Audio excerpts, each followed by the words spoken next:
بمناسبة زيارتي إلى هذا المعلم التاريخي العملاق قلعة الشيخ عصيدان الحسني الزهراني، فاضت مشاعري بهذه القصيدة، وهي قصيدة مدح ومحبة ومودة، وأخلد فيها ذكريات قبيلتي العريقة الكبيرة، قبيلة بني حسن وقبيلة زهران ومنطقتي كلها، ولله الحمد. أقول يا سلامي سلاما مثل طعم العسل واحسن منه، يا سلامي على زهران من شرقها لا غربها، 4 أخوان والتفصيل فيها يطول العموم، غير باخص راس العلم الأول رجال بني حسن، من شفاذيب لا دار النعاشي ودار الشبرقي، فوق 50 قرية شيخهم بالوغايا من بقوا، 4 أقسام صفوا للمعارك وتشهد شبرقه، ما نصادر دول زهران لكن هذا اللي حصل،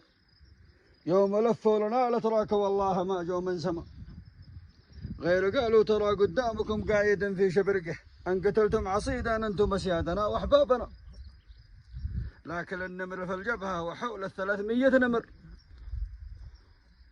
من قرى شبرقه واهل الفراع النمور الضاريات، ويل مسعود واللي من الفضيله مروان العظام، ووجوه الذياب حطمت كل قلب عاصمي، وانتصرنا بفضل الله والنصر من رب المعين، ورفع الله راية رؤوس زهران في بحر المراسي، والوثائق من اسطنبول لا شبرقه توثيقها، والوثائق من اسطنبول لا شبرقه توثيقها. وسلامتكم. بالمناسبة نشكر حكومة خادم الحرمين الشريفين على إدراج القلعة والمنازل العصيدان في الموروث الثقافي، وإن شاء الله تعالى بإذن الله سبحانه وتعالى سيحظى بمزيد من الاهتمام بإذن الله تعالى، ولنا أمل كبير إن شاء الله تعالى. والمكان جدير بمعنى نعم التاريخ والموقع والإنشاء جدير بالاهتمام والرعاية، وحكومتنا لا تألو جهدا في حفظ مثل هذه الأماكن الأثرية. هذه القلعة إن شاء الله تعالى مع الترميم سوف تكون أجمل بإذن الله تعالى.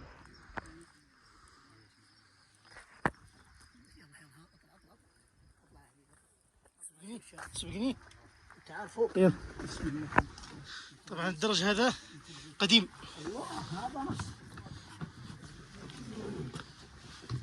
بعد هذا ما شاء الله ما يحتاج له ان الواحد يحضر بزياده، ما شاء الله الدرج اكبر من الدرج اللي نسويه في بيوتنا الحين. هذا الدور الرابع، طبعا هذا ما يبغى له فلاش. لا واضح الصورة واضح. هذا الدور الرابع بالنسبة للقلعة، طبعا نظيف جدا مهيأ،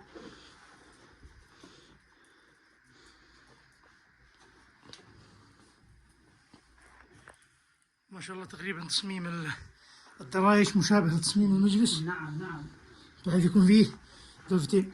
نعم.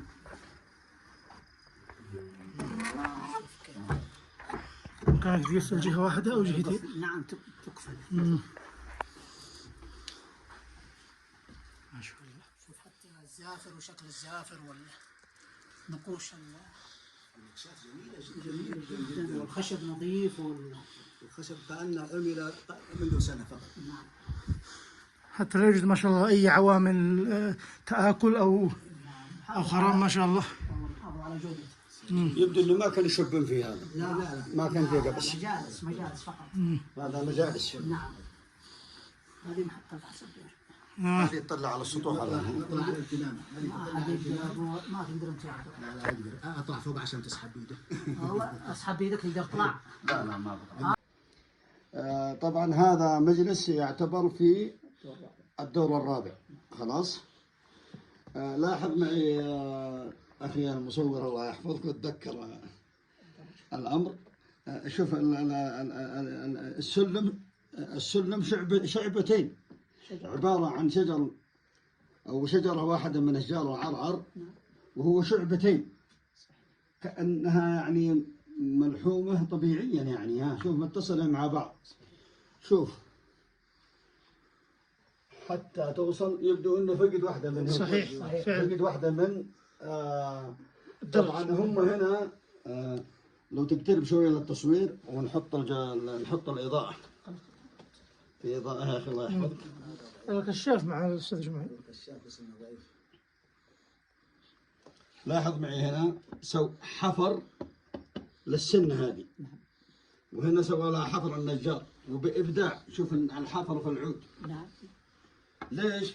حتى لو ضعف المسمار نفسه تستند على هذه. تستند على هذه.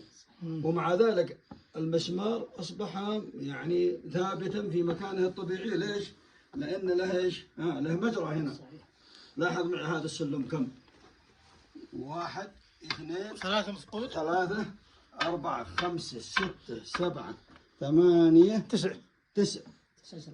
وكما يقول بعض الأخوان الموجودين هنا أنه ثابت في مكانه ما يتغير، إلا أحيانا يشال، أحيانا يرفع في الزاوية، ولكنه يبدو أنه ثابت يعني. لو شوف تحاول تحرك ما تتحرك الدرجة، تجرب شوف ثابت. شوفها. نعم. ثابت إيه من أشجار العرعر. وبالمناسبة أخواني ترى أشجار العرعر ترى تعمر فوق 400 سنة. صحيح جدا. تعمر فوق 400 سنة أشجار العرعر عندنا هنا في المنطقة. طيب والحجر اللي هنا كم موجود يبدو لي انها ايش، انها ممكن رف او التعليق. إيه نعم. التعليق يضعون عليها أشياء. لو عليها مثلا زينة او حاجة زمان عندهم. والله شوف هذا بالنسبة هذا الحجر أنا أقول إنه كان فكرة درجة لبعض أنواع السلاح في السيوف الجنابة، او ممكن كانت فكرة درجة والغوها. أو فكرة لا ما هي فكرة درجة. هذا كان يضع عليه بعض الأسلحة اشياء ثمينه. جنبية أو سيف تبقى حتى القدور ترى منبطة كان في هنا. قدور هنا ترى. قدور النحاس وكذا. للتخزين كان فقط. بعضها يحطون فقط هنا. للتخزين صح. وليس للطبخة والله إذا كان هذا من بوابه مجلس الشيخ عصيدان القديم. المجلس الرئيسي. مجلس رئيسي. غير مجلس القصر الابيض الحسن.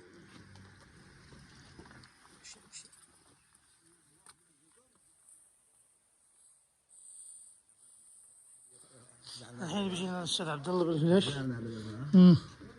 وهو مجلس كبير جدا من 4 زفر تقريبا. مجلس كبير في مساحة هناك ما شاء الله تقريبا. في مساحات هناك للتخزين.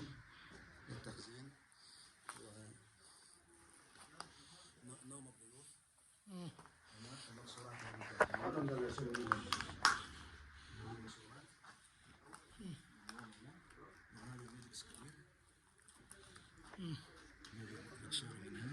طبعا هذا هنا الفاصل الكبير هذا عبارة عن حجار او كيف؟ نعم هذه حجاره مستندة على حجاره من تحت من الادوار السفليه. يعني هذا ضرورة. نعم ضروري. ما هو يعني تصميم كذا، لكن للحمل السفلي. الحمل السفلي. الحمل السفلي وأيضا تقسيم للسكنة. السكنة كعوائل. وهناك في تقريبا زي الرف اللي هناك، المنطقة اللي هناك هذه مرافع يسمونها مرافع دكه كذا. الدكة اللي مثلا عليها الفرش. فرش ملابس. ولو مثلا معهم مثلا أواني. او مثلا الدلال او شيء ينطونها. نعم الدلال. ايه والضهاوي ما شاء الله. وطبعا في قاسم مشترك بين جميع الغرف ما شاء الله. جودة الخشب المستعمل والرائحة ما شاء الله. كان في سارية تقطع من هنا إلى هناك في الطرف، سارية واحدة ضخمة جدا تقطع من الجدار إلى الجدار، ولكنها انكسرت. كانت كل الأسطح هذه كلها سقطت على بعضها بعض. ولكن بفضل الله ثم بفضل الأستاذ رجل المال والأعمال الأستاذ سعيد الحنبري قام بترميمها، جزاه الله خير. ما شاء الله. إلا كلها انهارت، كلها لقدمها الشديد وإهماله.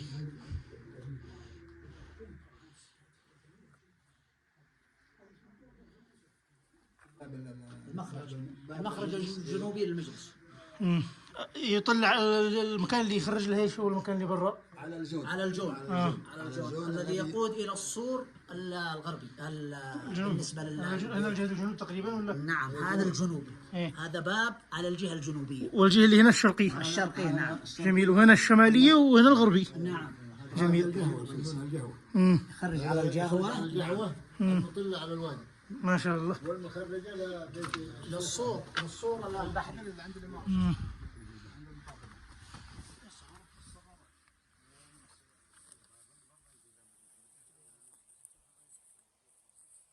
كان الأهل الآباء الآباء والأجداد يجلسون هنا على الجون في العصرية وفي المساء، وكان دوريا أو شبه دوري كانوا يرزون مناش في المنطقة الأمامية هذه ويقيمون رماية. قصدك المناش يعني قصدك الحرج. الحراج الحراج أو يسمونها المثل. والمثل. أيوة المثل أو الحرج. كانوا يصوبون على هدف هناك بعيد. يعني ممكن تكون تقريبا المسافة اللي يرمون منها حول تقريبا التين اللي هناك، حوالي التين تقريبا. اللي هناك عند العمود العلم. في سؤال يا أستاذ جمعان، بما أنك أنت عراب هذه القرية ممكن تصور عاد. سؤال للأستاذ جمعان الله يطول عمره، بما أنه عراب هذه القرية ولديه معلومات ومخزون ثقافي كبير عنها، منين رموا الأتراك هذا الحصن ووجهوا المدافع عليه؟ تمام، سؤال وجيه ويعطيك العافية. يعني احنا فرصة الآن نشوف في هذا الجو. توافدت كتائب زهران قبل بداية المعركة بدعوة من الشيخ عصيدان. طبعا التاريخ تقريبا كم؟ في شهر رجب. المعركة بدأت في 13 14 15 7 1321. يعني في خضم تقريبا بداية تأسيس الدولة؟ لا، قبل أي دولة. الدولة السعودية بداية الوجود. لا. تو الملك عبد العزيز دخل الرياض تقريبا الفترة هذه. أيوة، الملك عبد العزيز هو باقي في الرياض. تقريبا. فلما استدعى الشيخ عصيدان أو دعا بني حسن خاصة وزهران عامة، فاجتمعوا عنده، توافدت كتائبهم وتوافدوا هنا في هذه المنطقة الكبيرة هذه في الوادي، هذه القطاع هذه. هذا جيش الشيخ. أيوة نعم، هذول الزهران توافدوا هنا، وهنا اجتمعوا وتشاوروا على أما الحرب أو الصلح. فقالوا للشيخ عصيدان تقدم يا عصيدان أمامنا، فاشترط عليهم أنهم يعاهدون بالله، وإلا سوف يقابل الدولة ويواجهها ويطلب منها العمل. فمن هنا من هذا المكان مشت كتائب زهران وصعدت من هناك من عند مكان المدرسة هذه، وصعدوا من الجبل الذي أمامنا هنا، هذا العرق أمامنا، وصعدوا إلى تقريبا اشهر عليها عشان يكون باينه. مشوا من هنا من المنطقة هذه وصعدوا من مكان المدرسة، ومن هناك مع الجبل هذا الذي وجهه أمامنا اسمه عرق بسان اللي فيها المقبرة، ثم صعدوا إلى العقبة فوق إلى شفا أماكن البيوت اللي هناك. البيوت القديمة؟ البيوت البيوت الجديدة اللي في الأعلى، بحيث يكون مطلع على المنطقة بالكامل. هي مطلة، وكان الترك يتحصنون من خلفها. فطلع زهران من هنا صباحا، وكانت الشمس في وجوههم، في وجوه زهران، وكانوا يزحفون على الترك زحفا حتى طلعوا إليهم. وكان الترك في المنطقة هذه، في منطقة شعب العرش، هذه شعب العرش هو خلف البيوت التي أمامنا مع الأفق. شعب العرش هي اللي فوق تشوفها هنا، اللي فيها الآن إنارات، اللي فيها لمبات البيت. أيوة هذا شعب العرش اللي ذكر ابن ثامر في أكثر من قصيد. نعم، هذا شعب العرش. وهذه المناصب التي ذكرت كذلك في بعض القصائد. هذه المناصب، هذه اللي هنا وش المقصود بالمناصب؟ الجبل اسمه جبل المناصب. كان في كتيبة من زهران برضه. وهذاك الجبل الشرقي نشوفه في الأفق بعيد هناك، هذا جبل البراق.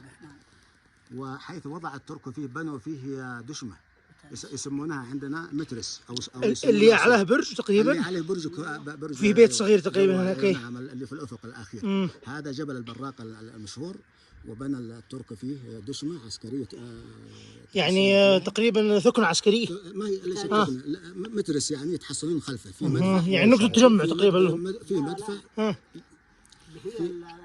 اطلاق القذائف في مدفع وقناصة. من المنطقة هذه تصل القذائف هنا؟ لا، مش هنا، مش هنا، على اللي في العرش. في العرش هنا، يعني المسافة بين اللي في العرش وبين الترك هناك أقرب نعم، يعني تقريبا 2 كيلو تقريبا.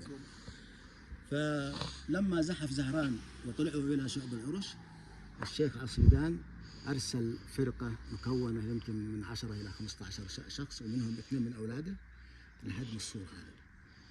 وأتوا إلى الترك الذي في السور وهم يلعبون لعبة تركية. داهموهم وقتلوا أكثرهم. وعندما قتلوا أكثرهم هدموا السور ودب الرعب في نفوسهم، واستولوا على اعتقد الأسلحة حيث الشيخ عصيدان استعمل الصدمة والرعب، فهزمهم من هناك من الأصل، من المركز حقهم. طبعا في كتيبة هنا في حصن اسمه حصن رشيد في علو الوادي ما نشوفها الآن. وفي كتيبة في جبل مقابل جبل البراكة عند الفحص الدوري، هذه وضع الشيخ عصيدان عليها سرايا من زهران عشان الترك ما يلتفون على زهران من هنا، يدخلون القرية ويلتفون عليهم من الخلف أو يأتي إليهم معونة. فقطع خط الامدادات. طبعا هذه المعارك يا ابني حفظك الله خلدها شعراء زهران الكبار. يقول شاعر بني حسن الكبير طبعا علي بن أحمد يقول نحن بني عم سوى دولة عصيدا، نحن بني عم سوى دولة عصيدا، في العرش نلتقي الرايحين. نتلقى الرايحين أحسنت نعم. وفي قصيدة أخرى يقول ابن ثامنة سلام يا شرابة الدم، سلام يا شرابة الدم، دولة عصيدان النمر، عسى الذي منكم بيشكر من وسط قلبه ينفجر. يا سلام. أعلها أبشر سلام يا شرابة الدم، سلام يا شرابة الدم، دولة عصيدان النمر، عسى الذي منكم بيشكر من وسط قلبه ينفجر. وكان الشيخ رحمه الله عصيدان يحظى بحب ربعه وجماعته وقبيلته لصموده. يقول برضه أحد الشعراء والله إنه لا يحضرني اسمه لكن أظنها أنها لا علي بن أحمد. يا عصيدان اعصد لا تراك ونحل لبسك بلادنا، يلا انصرنا على لا تراك لا تضويهم بلادنا. يا سلام. نتوقف الأذان ونكمل.